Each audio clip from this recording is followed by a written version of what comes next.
Iran से खतरे के बीच ही अमेरिका से ये बहुत बड़ी खबर है और अमेरिकी सेना ने अलर्ट का लेवल भी बढ़ा दिया है। अमेरिका ने भी युद्ध की तैयारी शुरू कर दी है।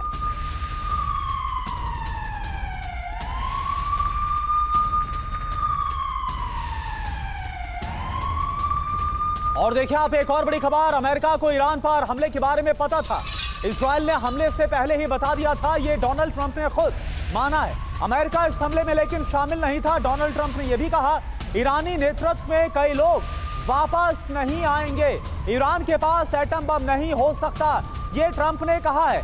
फॉक्स न्यूज के संपादक से डोनाल्ड ट्रंप ने ये बातें कही, लेकिन सवाल यह है कि जब इजराइल ने बता दिया था तो इस बार ट्रंप रोक क्यों नहीं पाए।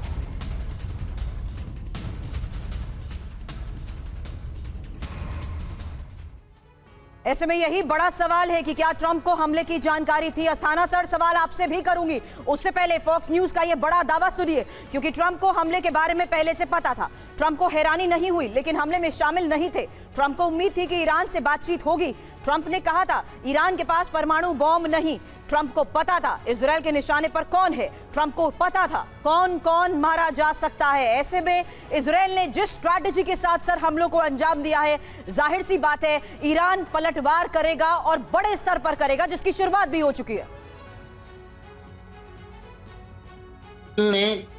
उनका दिमाग तो बिल्कुल क्लियर था कि हमने इजराइल ईरान के न्यूक्लियर हथियारों को मारना है और न्यूक्लियर फैसिलिटीज को मारना है और उसके साथ जितने भी लोग कनेक्टेड हैं उनको मारना है।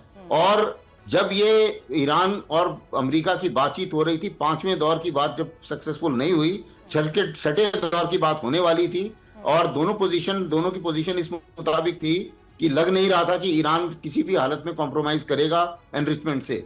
तो उस हालत में जाहिर है कि नेतन्याहू ने अमेरिका को बताया होगा और अमेरिका को इस हमले की पूरी जानकारी होगी, लेकिन अमेरिका डायरेक्टली इन्वॉल्व नहीं होना चाहता, क्योंकि अमेरिका के काफी सारे बेस जो हैं वो वेस्ट एशिया में हैं। तो अभी तक अमेरिका मेरे विचार से गुड कॉप की एक भूमिका निभा रहा है कि इजराइल को मारने दो और उसके बाद में अगर ईरान ने किसी अमेरिकी बेस पर हमला करा तब अमेरिका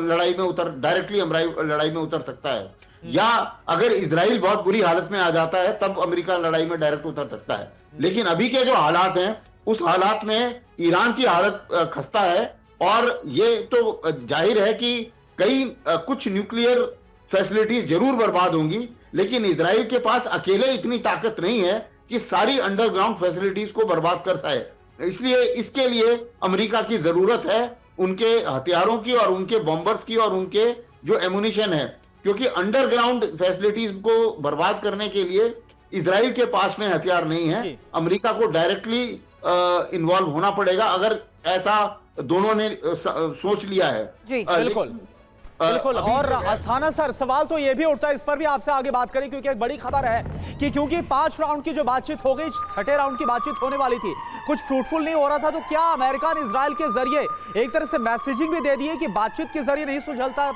है परमाणु कार्यक्रम, तो हम इसको तबाह भी कर सकते